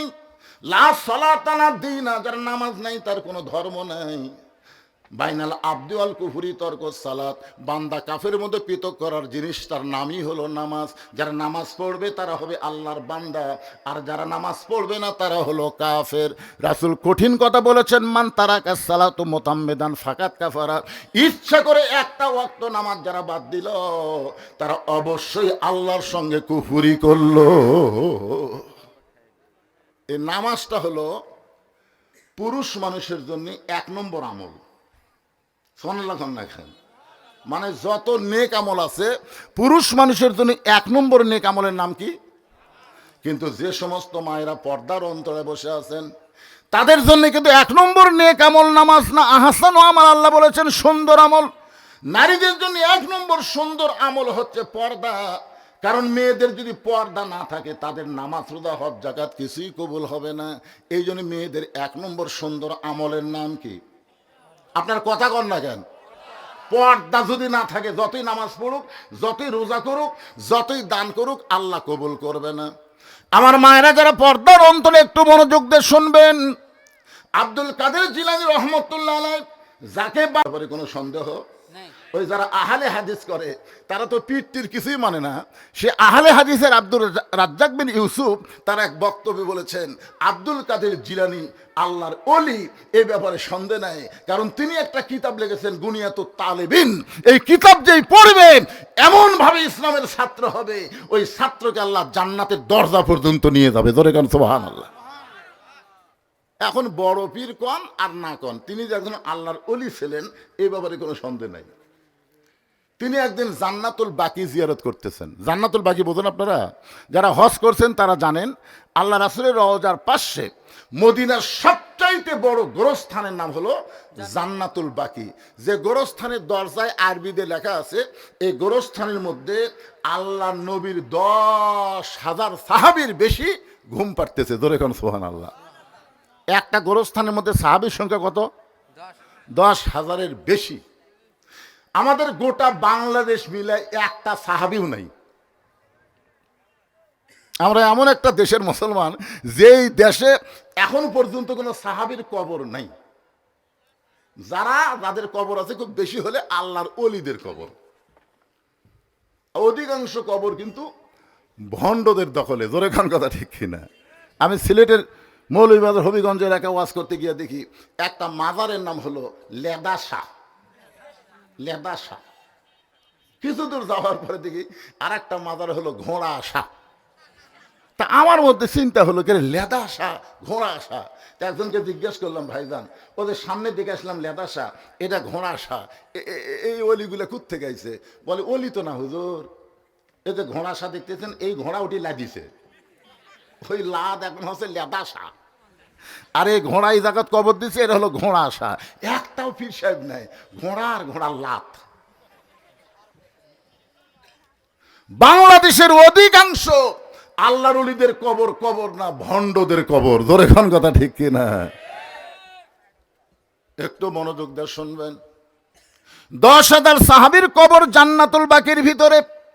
সেই জান্নাতুল বাকি আব্দুল কাদের জিলানী রহমতুল্লাহ আলাইহি জিয়ারত করতেছেন। এমন সময় পিছন দিক থেকে একজন বলে, হুজুর আমি শুনেছি এই জান্নাতুল বাকির মধ্যেই মা ফাতেমার কবর আছে, আপনি একটু চোখ বন্ধ করে দেখেন তো কবরটা কোন জায়গায়। মুরিদ বলতেছে, আমি শুনেছি জান্নাতুল বাকির মধ্যেই মা ফাতেমার কবর আছে, আপনি একটু চোখ বন্ধ করে দেখেন তো কবরটা কোন জায়গায়। আব্দুল কাদের জিলানী ছোট বাচ্চার মতন কান্না শুরু করে দিলেন। মুরিদ বলে, হুজুর আপনি কান্দেন কেন?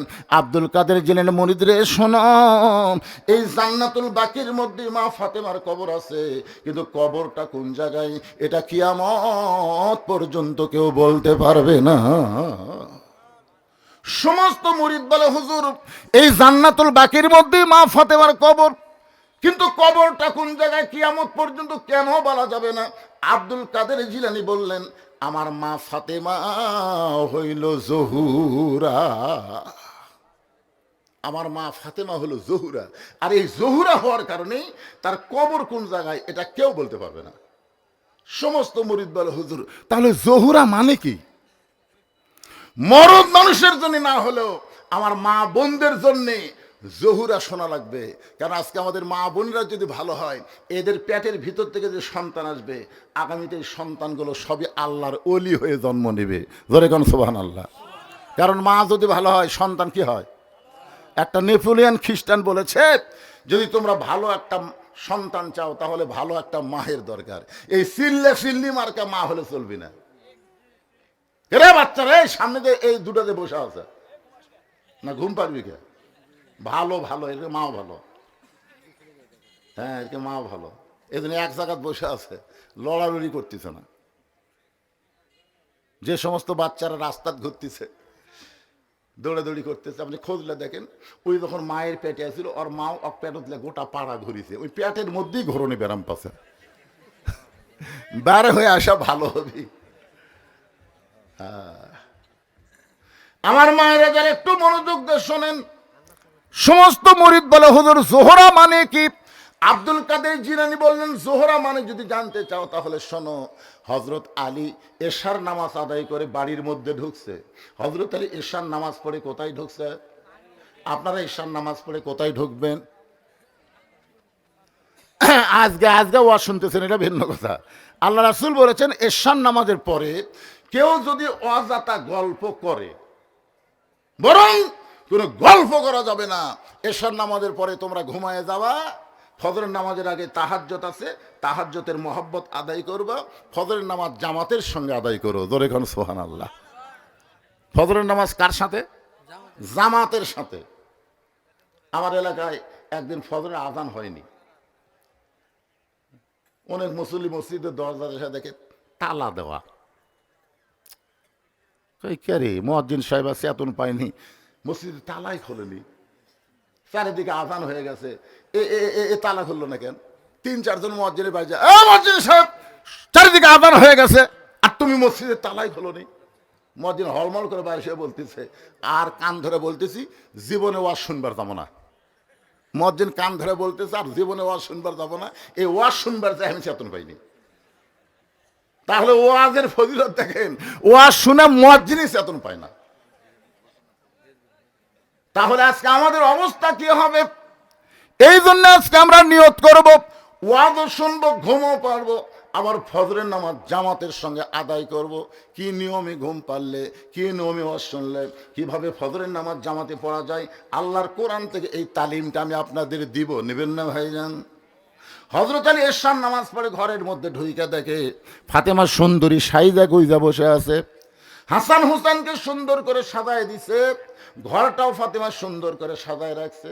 এখন বলেন তো, পুরুষ মানুষ বাহির থেকে ঘরের মধ্যে এসে সব কিছু যখন সুন্দর দেখতে পায়, ওই পুরুষের মধ্যে একটা জান্নাতি শান্তি আল্লাহ তৈরি করে দেয়। সুবহানাল্লাহ কন না কেন? আপনি পুরুষ মানুষ বাইরে থেকে যখন ঘরের মধ্যে এসে দেখতেছেন বউ সুন্দরী সাজাগুজা বসে আছে, সন্তানকে সুন্দর কাপড় পরে দিছে, ঘরের বিছনাপত্র সব সুন্দর করে রাখছে, আপনার মনে একটা শান্তি হবে না?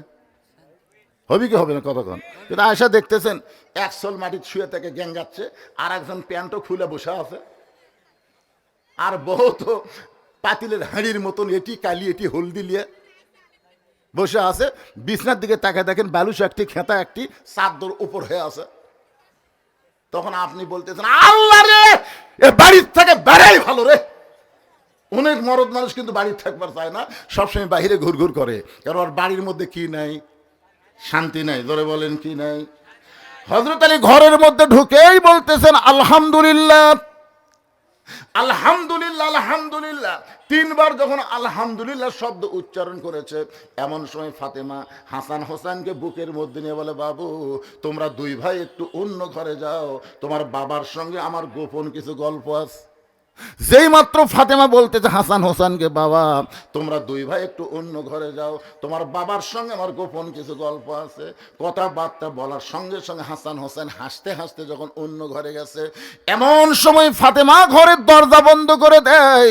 সন্তান 2টাকে বের করে দিয়ে যখনই দরজা বন্ধ করেছে, সঙ্গে সঙ্গে হযরত আলী মাথার টুপি খুলেছে।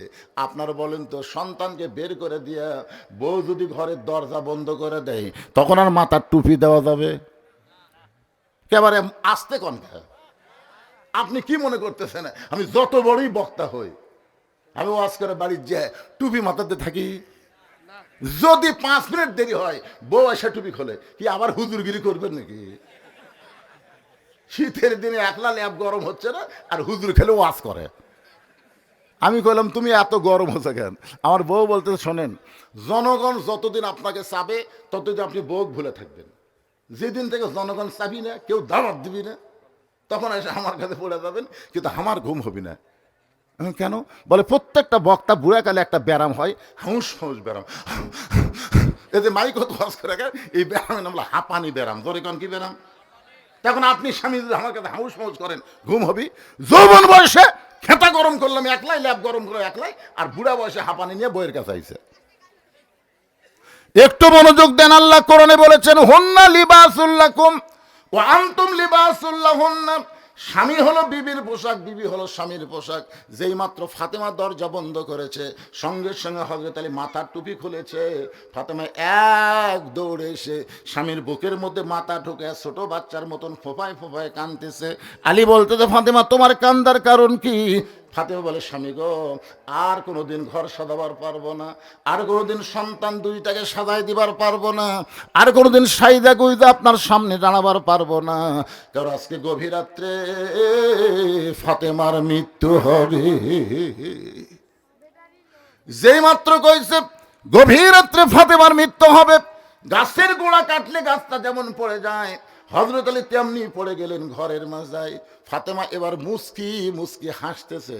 কিছুক্ষণ আগে কান্দা কান্দা স্বামীর কাছে যে কথা কইছে, স্বামী পড়ে যাওয়ার পর ফাতেমা মুস্কি মুস্কি হাসতেছে।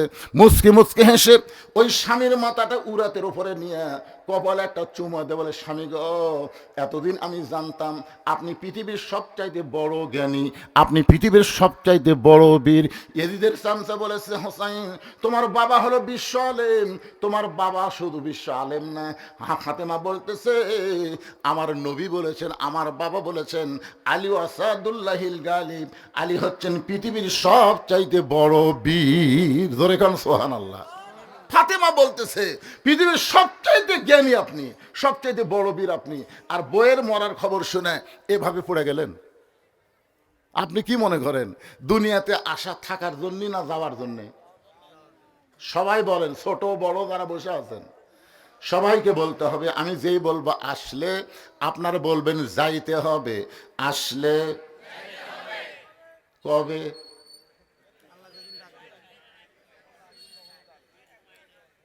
কিন্তু আল্লাহ শর্ত দিছে, মরার আগে মুসলমান হওয়া লাগবে বাবান। যখন তখন গেলে হবে না, মুসলমান হয়ে মরতে হবে। ফাতেমা বলে, স্বামীকে এমন করে আপনি কাঁদবেন না, কারণ আসলে যাইতে হবে। ওগো স্বামী, আমি চলে যাওয়ার পর আমার 3টা চাওয়া আপনাকে পুরা করা লাগবে। আমি চলে যাওয়ার পর আমার 3টা চাওয়া পুরা করা লাগবে। হযরত আলী ছোট বাচ্চার মতন কান্দে, বলে, ফাতেমা রে, দুনিয়ার জীবনে অত্যন্ত গরিব ছিলাম বলে তোমার একটা চাহিদাও আমি পুরা করবার পারিনি। আপনারা বলেন তো, হযরত আলী দুনিয়াতে ধনী ছিল না গরিব ছিল? কেমন গরিব! আলীর জীবনী পড়ে দেখেন এত গরিব ছিল। ফাতেমা হযরত আলীর বউ হওয়ার পরে জাঁতা ঘুরাইতে ঘুরাইতে হাতের মধ্যে ফসকা পড়ে ওই হাতের চামড়া উঠে রক্ত পর্যন্ত বের হয়েছে। এত অভাবী ছিল হযরত আলী। সে আলী কান্দের বলে, ফাতেমা, দুনিয়ার জীবনে কিছুই দিবার পারলাম না, মরার পরে তুমি কি চাইবা ফাতেমা? ফাতেমা বলে, স্বামী গো, আমার 3টা চাওয়া। 1 নম্বর চাওয়া হলো রাতের অন্ধকারে আমার মৃত্যু হবে। এই রাতের অন্ধকারই আমাকে দাফন করা লাগবে, কারণ আমি পর্দাকে এত ভালোবাসি। সবসময় আল্লাহর কাছে দোয়া করেছি, আল্লাহ ফাতেমার মৃত্যুটা যেন গভীর রাতে হয়। আল্লাহ তাআলা আমার দোয়া কবুল করেছে। আমার রাতের অন্ধকারে পর্দায় মৃত্যু হবে, কিন্তু আমি মরে যাওয়ার পর এই 3টা চাওয়া আপনাকে পুরা করা লাগবে। রাতের অন্ধকারই আমাকে দাফন করবেন, দিনের আলোতে যদি কবর দেন তাহলে আমার পর্দার খেলাফ হয়ে যাবে। ওগো স্বামী, আমার 2 নম্বর চাওয়া হলো আমার কোনো জানাজার ব্যবস্থা করবেন। মেয়ে মানুষের জানাজা এখানে মাইকিং করে করার কোনো দরকার নেই। ফাতেমা বলতেছে, যিনি নারীদের নেত্রী হবেন জান্নাতে, তিনি বলতেছেন আমার জানাজার কোনো ব্যবস্থার দরকার নাই। আলী বলতেছেন, ফাতেমা, তুমি নবীর কলিজার টুকরা, তোমার মৃত্যুর খবর শুনলে হাজার হাজার মানুষ তোমার জানাজায় দোয়া করবে, তুমি কি এই দোয়া চাও না? ফাতেমা বলতে, স্বামী গো, লক্ষ লক্ষ মানুষ যদি দোয়া করে ফাতেমা ভালো, আর আপনি যদি বলেন আমার ফাতেমা ভালো না, ওই লক্ষ মানুষের দোয়া দেয় ফাতেমার 1 তিল পরিমাণ লাভ হবে না। আর দুনিয়ার তামাম মানুষ যদি বলে ফাতেমা খারাপ, আর আপনি যদি বলেন ফাতেমা ভালো, এই স্বামীর সার্টিফিকেটে আল্লাহ ফাতেমার জন্যে 8টা জান্নাতের দরজা খুলে দিল। এখন আপনারা বলেন, বউ ভালো হওয়া লাগবে কার কাছে? কেন আমার কথাকে আপনার বুঝতে পারতেছেন? তাহলে বউ ভালো হওয়া লাগবে কার কাছে? আর হামাকের গুলা লব উল্টা কি কয়, এরকম লব উল্টা, তুমি খালি তুমি আমাকে দেখতে পারো না, খালি তুমি। গোটা পাড়া খুঁজে দেখো আমার বিরুদ্ধে কেউ নাই। এই মায়েরা যারা পর্দার অন্তরে বসে আছেন, গোটা পাড়ার লোক আপনাকে ভালো বললে হবে না, আপনার স্বামী আপনাকে ভালো বলা লাগবে। জোরে কোন কথা ঠিক কিনা? আজ পর্যন্ত কোনোদিন শুনছেন যে মেয়ে মানুষের লাশ সামনে থেকে কেউ বলেছে এই মেয়েটা কেমন ছিল? কেউ বলছে? কেন বলে না? ভাই কি গল্প আপনার, কেউ কিছু বলবি নাকি? আপনাকে গল্পই করা যাবে না তো, এমন একটা মুহূর্ত আসতেছে কিছুক্ষণ পরে। পিছনে কি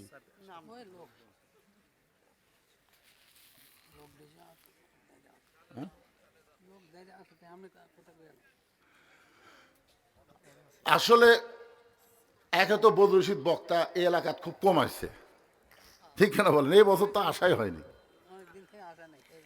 এটা তো একটা আছেই। আবার দ্বিতীয়ত আমি কিন্তু ঘরের বক্তা না, আমি হলো ভাইরাল বক্তা। ধরে কোন কি বক্তা? এখানে এমন কোনো লোক নাই যে আমার ওয়াজ শোনেনি। 3 নম্বর হলো এখানে এমন একটা অবস্থা, আসার পরে আমি জাইদুল ভাই থেকে শুনলাম যে একেবারে গোস্ত দিয়ে আলু ঘাটি আবার ভাত। এটা কি জাতা কথা কে ভাই রে? আপনি মানুষ যতই বসান শেষ পর্যন্ত রাস্তা পর্যন্ত যাবি, কারণ ভাত তরকারি যদি মাছ ঘাটি হতো, অনেকে মাছ ঘাটি পছন্দ করে, গরুর গোস্তর ভাত এটা ছাড়া।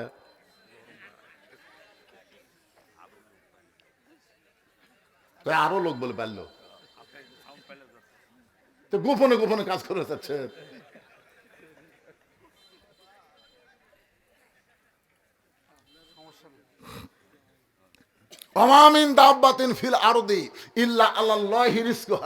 পৃথিবীতে এমন কোন বিচরণশীল প্রাণী নাই যার রেজেকের ব্যবস্থা আল্লাহ করে নাই। আমাদের দায়িত্ব হলো দাওয়াত দেওয়া, আল্লাহর দায়িত্ব হলো খাওয়ানো। জোরে কর কথা, ঠিক কিনা? আমরা কি খাওয়াতে পারবো? আমাদের কাজ কি? দাওয়াত দেওয়া। ইনশাল্লাহ কোনো টেনশন নাই, বরকত দেওয়ার মালিককে। আরো জোরে, জোরসে বলুন। ফাতে বলে, স্বামী গো আমার 3 নম্বর চাও হলো আমার লাশটা খাটনিতে তুলবেন না। আমি মরে যাওয়ার পর আমার লাশটা খাটনিতে তুলবেন না। আমি ফাতেমা হিসাব করে দেখলাম 4 জন ব্যক্তি আমার খাটনি কান্দে নেবে, এমন 4 জন পুরুষ দুনিয়াতে নাই। আমার বাবা যদি আজকে দুনিয়াতে থাকতো, মরা মেয়ের লাশের খাটনি বাবা কান্দে নিবার পারতো। আমার হাসান হোসেন যদি বড় হইতো, তাহলে মায়ের লাশের খাটনি কান্দে নিবার পারতো। ওগো স্বামী, 6 মাস আগে আমার বাবা দুনিয়া থেকে বিদায় নিয়েছে। আমার হাসান হোসেন এত ছোট, এরা তো মায়ের লাশের খাটনি কান্দে নিবার পারবে না। আপনি শুধু আমার লাশটা কান্দে করে নিয়ে ওই জান্নাতুল বাকির পূর্ব কোণায় সবুজ রঙের একটা বাতি জ্বলবে, ওই বাতি বরাবর আমাকে দাফন করবেন। যদি আমার কবর খুঁড়তে আপনার কষ্ট হয়, তাহলে আপনার একান্ত বন্ধু যদি কেউ থাকে দুনিয়ায়, তার একটু বলে দেবেন ফাতেমার কবরটা যেন গোপনে খনন করে দেয়। হযরত আলী গভীর রাত্রে পাগলের মতন দৌড়াইতে দৌড়াইতে আলীর বন্ধুর নাম হলো আবু যার গিফারি। গভীর রাতে আবু যার গিফারের জানলার কাছে ছোট বাচ্চা যেমন ফোঁপায় ফোঁপায় কান্দে জেদ করে, এমন করে হযরত আলী কাঁদতেছে। আবু যার গিফারি চমকে গেল, এই গভীর রাতে আমার জানলা এমন করে কে কান্দে, কে এমন করে কাঁদতেছে? বের হয়ে দেখে আসাদুল্লাহিল গালিব হযরত আলী কাঁদতেছে। আবু যার গিফার বলে, আলী ভাই, জীবনে বহু যুদ্ধ তোমার সঙ্গে করলাম, কোন যুদ্ধে তোমাকে পরাজিত হয়ে কাঁদতে দেখি নাই, কিন্তু আজকে তোমার জীবনে এমন কি যুদ্ধ শুরু হয়েছে যেই যুদ্ধ আমার জানলা এমন করে কাঁদতেছো? আলী বলতেছে, আবু যর, ওই জান্নাতুল বাকির পূর্ব কোণায় একটা কবর কর। আবু যর বলতেছে, আলী রে, এখন পর্যন্ত দুনিয়ার কেউ মৃত্যুবরণ করে নাই, তাহলে কবর কেন খনন করতে হবে? আলী, দিনের বেলা কি কবর খনন করা যাবে না? এই রাতের বেলা কেন কবর খনন করতে হবে? আলী বলতেছে, আবু যর, একজন পর্দানিশী এই গভীর রাত্রে দুনিয়া থেকে বিদায় নেবে, তারও আজ শর্ত হলো এই রাতের বেলায় তাকে দাফন করা লাগবে। যা যা কবর কর। আবু যর গিফার বলে, আলী ভাই, সেই পর্দানিশী কে গো? তার নাম কি তোমার মুখস্থ নাই? আলী বলতেছে, আমার হাসান হোসাইন আজকে গভীর রাত্রে মা হারাবে। আবু যর গিফারি বলতেছেন, 6 মাস আগে নবী দুনিয়া থেকে বিদায় নেওয়ার পরে তোমার 2টা সন্তানের চোখের পানি এখন পর্যন্ত শুকাই নাই। যত সাহাবী পাই প্রত্যেকটা সাহাবীর সামনে জিজ্ঞাসা করে, আমার নানা কোথায় গেল? আমার নানাকে আমরা 2টা ভাই খুঁজে পাই না। 6টা মাস হলে হাসান হোসেন নানার জন্য কান্দে। আজকে গভীর রাত্রে যদি মা মারা যায়, তোমার সন্তান 2টাকে কেমনে সামাল দেবে? আলী বলতে, আবু যর, পরের চিন্তা পরে কর, যা একটা কবর কর। হযরত আবু যর গিফারি কোদাল নিয়ে জান্নাতুল বাকির পূর্ব কোনায় গিয়া দেখে সবুজ রঙের একটা বাতি জ্বলতেছে, যেই বাতির কোনো তার নাই, যেই বাতির কোনো সুইচ নাই, বিনা তারে বিনা সুইচ আমার আল্লাহ তাআলা অটোমেটিক জ্বলায়া দিছে। লিল্লাহে তাকবীর।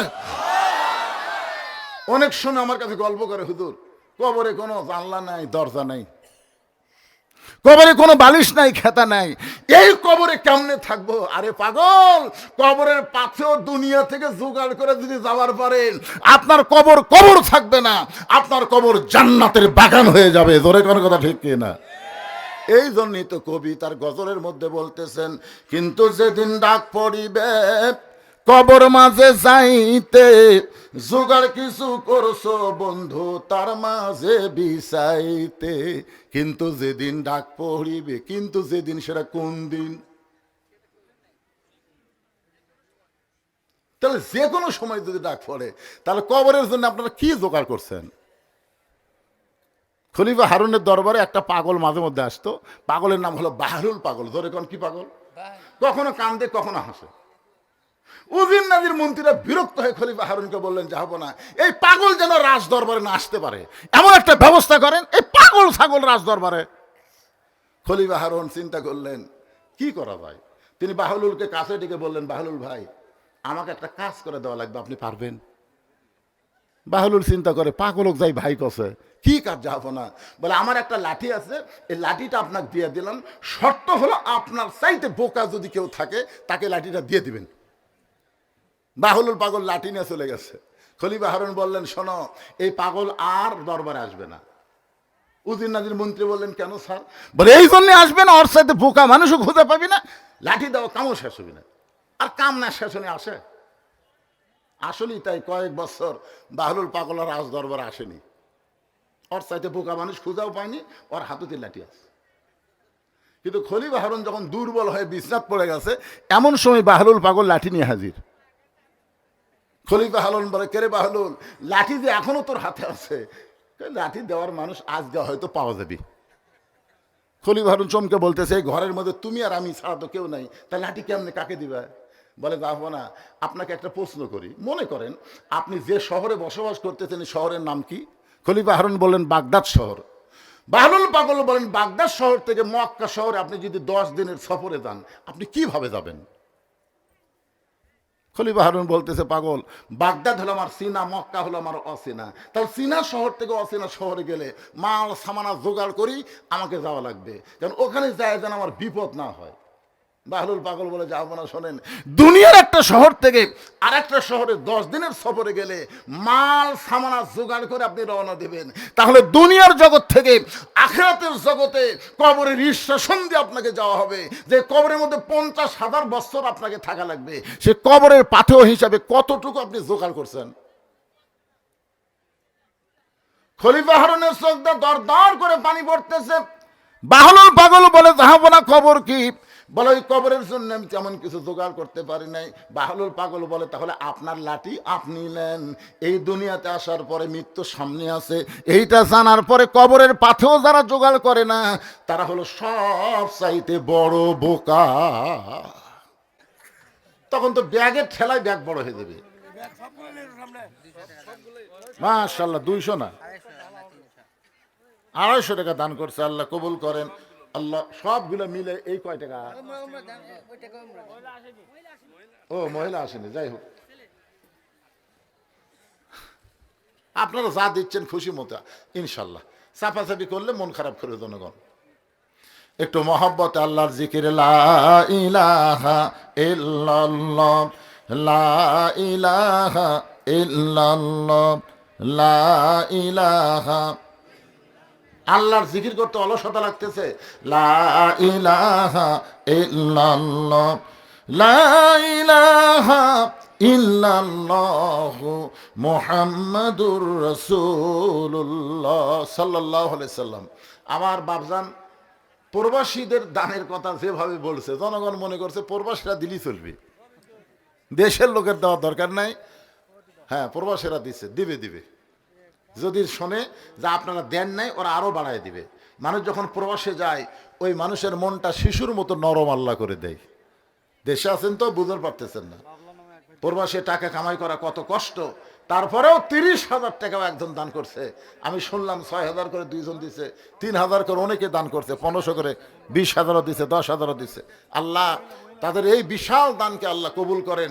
যেখানেই যিনি আছে আল্লাহ যেন শরীরভাবে সুস্থ রাখে, তাদের কামায় যেন আরো বরকত দেয়। জোরে কোন আমিন। আবু জার গিফারি কোদাল নিয়ে ওই জান্নাতুল বাকির পূর্ব কোনায় গিয়ে দেখে সবুজ রঙের একটা বাতি জ্বলতেছে, যেই বাতির কোনো আলো নাই, যেই বাতির কোনো তার নাই, যেই বাতির কোনো সুইচ নাই, বিনা তারে বিনা সুইচে আমার আল্লাহ জোরে বলেন কে, অটোমেটিক জ্বলাই দিছে। আবু জার গিফারি লক্ষ্য করে দেখে ওই আলোর নিচে গোলাকার হয়ে আলো পড়ে নাই, চার কোনা কবরের মতন আলো পড়েছে। ওই আলোর মধ্যে কোদাল দিয়ে কবর খুঁড়তেছেন।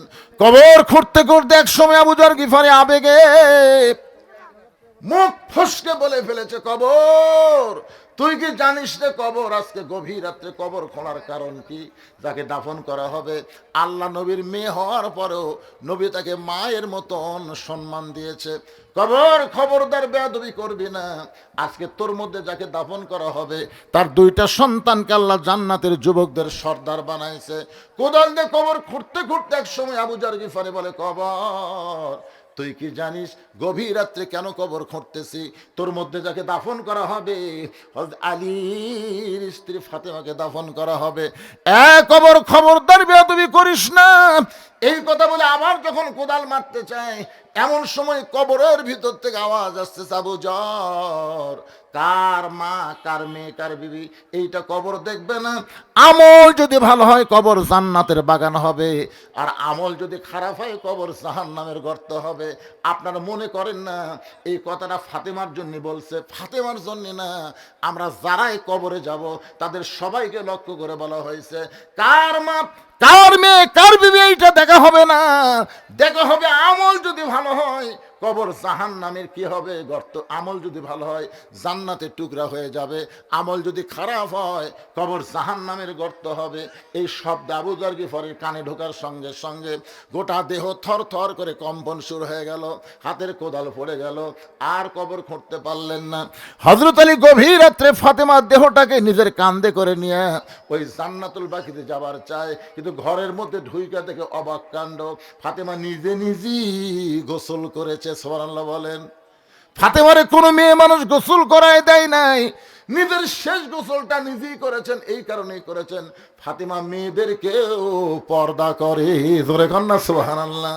খাদিজাতুল কুবরা বলে, আমার পেট থেকে ফাতেমা যখন জন্ম নিল আমি আশ্চর্য হয়ে গেলাম, আমার প্রসবের কোনো ব্যথাই হলো না।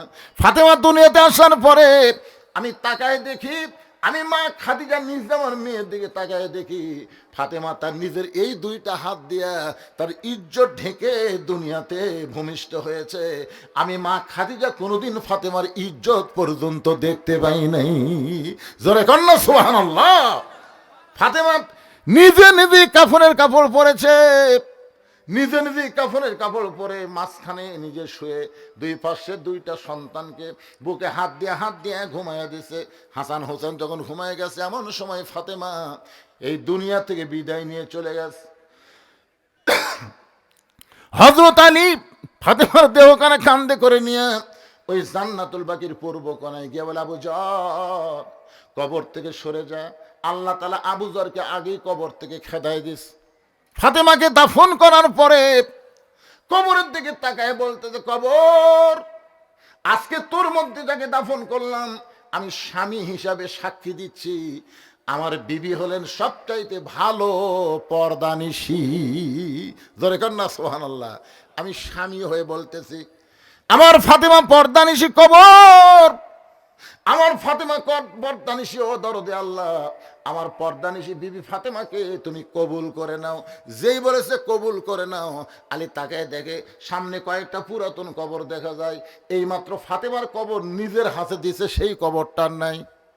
হযরত আলী আবার লক্ষ্য করে দেখলেন পুরাতন কবর দেখা যায়, নতুন কবর নাই। গোটা জান্নাতুল বাকি দৌড়ায় আর কান্দের, বলে ফাতেমার কবর, ফাতেমার কবর। কে যেন বলতে, আলী রে, ফাতেমা পর্দা নিশি, আমি আল্লাহ জহুরা ডিগ্রি দিয়া ফাতেমার কবরটাকে কিয়ামত পর্যন্ত পর্দা করে দিয়েছি। আমার মায়েরা যারা পর্দার অন্তরে বসে বসে শুনতেছেন, ওই ফাতেমার সঙ্গে যদি জান্নাতে যাবার চান, আমি মেয়েদেরকে বলতেছি, ফাতেমার সিগনেচার ছাড়া একটা মেয়েও জান্নাতে যাওয়ার পারবে না। কারণ ফাতেমা হলো জান্নাতি নারীদের নেত্রী। এখন ফাতেমা তো যাকে তাকে সিগনেচার করবে না, কেবলমাত্র পর্দা নিশি নারী যারা হবে তারাই ফাতেমার হাতের সিগনেচার পাবে। মায়েরা যা করছেন করছেন, আজ থেকে শোনার পরে আপনার পর্দার ভিতরে থাকবেন।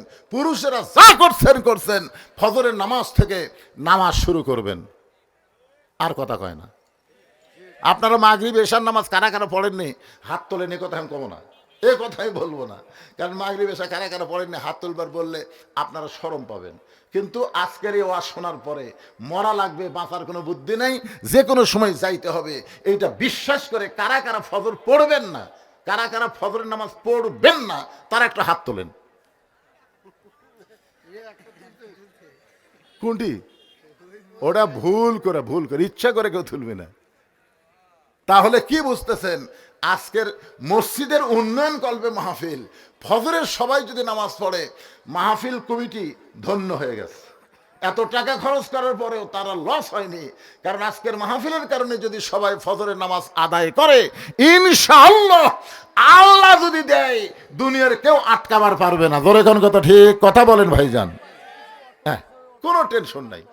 এত আত্মীয় মসজিদ, বড় বড় মসজিদ মানুষের গোপন দানে হচ্ছে। অনেক বড় বড় মসজিদ কিন্তু এরকম ব্যাগের মধ্যে ভিক্ষা করে না, গোপন দানে অনেক বড় মসজিদ হচ্ছে। আল্লাহ তাআলা এই গ্রামের মসজিদকে কিয়ামত পর্যন্ত কবুল করুক। যার নামে মসজিদ আফতাব, আফতাব বিয়ে, ওনার নাম আফতাব, দেখছেন ওনাকে আপনি? আচ্ছা, ওনার নামে আল্লাহর ঘর, আল্লাহ ঘরের ওসিলায় ওনাকেও জান্নাতি কবুল করেন, ওনার পরিবারের সবাইকে কবুল করেন। সকলে বলে আল্লাহুম্মা আমিন, জোরে বলে আল্লাহুম্মা আমিন। একজন 250 আর একজন 200 টাকা দান করছে, বাপ মার জন্য দোয়া চাই। আল্লাহ বাপ মার জন্য দোয়া কবুল করুন, সকলে বলে আমিন। ইস্তিগফার পর আস্তাগফিরুল্লাহ রব্বি মিন কুল্লি জামবি ওয়া তুবু ইলাই, আস্তাগফিরুল্লাহ রব্বি মিন কুল্লি জামবি ওয়া তুবু ইলাইহি, লা হাওলা ওয়ালা কুওয়াতা ইল্লা বিল্লাহিল আলিয়্যিল আযীম। আল্লাহুম্মা সাল্লি আলা মুহাম্মাদ, আল্লাহুম্মা বারিক আলা মুহাম্মাদ। এখন দোয়া হচ্ছে, দোয়ার পরে আপনাদের জন্য খাওয়া দাওয়ার ব্যবস্থা আছে। জি দাও নাই।